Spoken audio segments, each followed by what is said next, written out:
Hey guys, welcome to NTI Day 10. It's Friday. Be happy about that. So you won't see a video from me tomorrow or Sunday. That might make some of you sad, but I doubt it. So the passage for today is called Stink Blob to the Rescue. It's a little bit harder than the stuff we've been doing so far, but I do think it's kind of interesting. So I'll be interested to see how you guys do on this one. So we have the passage here. It's one page. And then we've got a couple of multiple choice questions there, 1 and 2. And then we have some written response questions, 3, 4, and 5. And we'll get to those in just a minute. So first, here's the passage. Stink Blob to the rescue. Mom senses danger. It's a villainous wasp hovering just overhead. She quickly gathers her 24 nymphs under her triangular body. The wasp approaches. Mom frantically waves her antenna. Not fazed, the wasp flies even closer. Mom turns her tough, shield-like back and quickly buzzes her wings. The wasp ignores her threat and lands just out of reach. Mom kicks out her middle and back legs in another attempt to scare it off. It works, but the determined wasp only takes to the air and darts back and forth. One of the nymphs edges out to see what all the commotion is about. The wasp speeds towards it.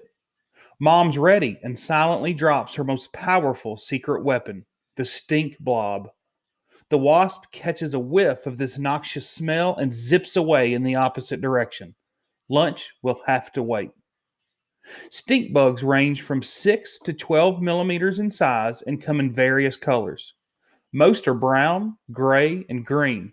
Some, like the harlequin stink bug, are black with bright yellow or orange markings. All stink bugs have a large triangular structure on their backs.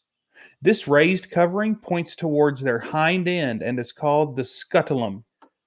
As their name suggests, stink bugs also produce a chemical so noxious and foul that most insects and animals are repelled by it immediately.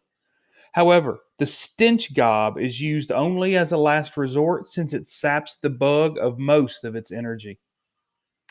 Not all insects are as protective of their young as the parent bug.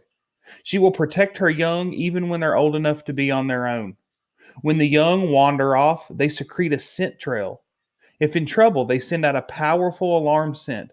It's mom to the rescue as she follows this scent path right to her nymph. All right. One of the reasons I like that passage, guys, is because we've been overrun with stink bugs around here lately. I find them in my house all the time. So I'm sure you guys have seen these stink bugs in your house too. All right. Here's the questions. Number 1, why did the author write this article? So why do you think this article was written in the first place? A, to explain how wasps hunt for prey. B, to give information about stink blobs. C, to tell you how nymphs protect themselves. D, to give information about stink bugs.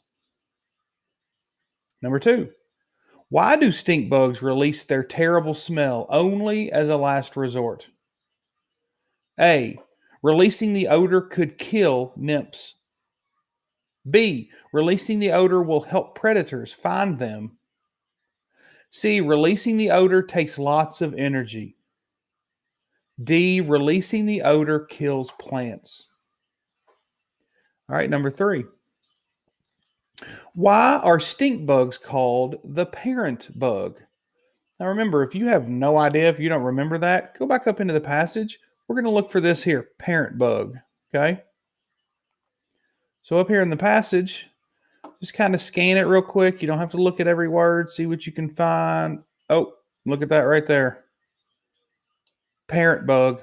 I found it. So if you need to, go back and listen to me reading this last paragraph to see why they're called parent bug. And that'll be number 3. Number 4, explain how the writer's style changes in the last 2 paragraphs. That's a little harder of a question than we've been dealing with. But if you'll remember, the first part of this passage, this part here, oh wait, sorry, it's all the way down here. All of this part of the passage is the story about the wasp attacking the stink bug and her babies. And then once we get down here to the last two paragraphs, the style that the author is using really does change. The difference between the story up here and the information about stink bugs you're learning down here. Okay? So therefore, number 4, how does the writer's style change in those last two paragraphs? So explain to me why the author changed halfway through that passage. All right, number 5. Why do you think the author begins this passage with an exciting story? So that part at the beginning that we just talked about, the first half of the passage, that is a pretty exciting story about the attack from the wasp.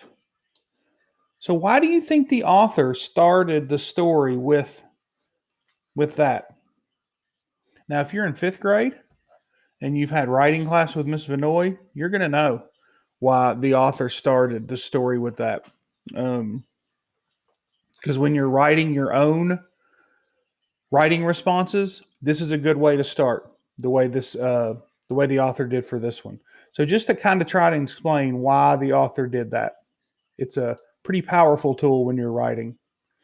All right, guys. Now, first of all, I'm going to say this at the beginning. If this isn't the assignment you had in your pocket, that's okay.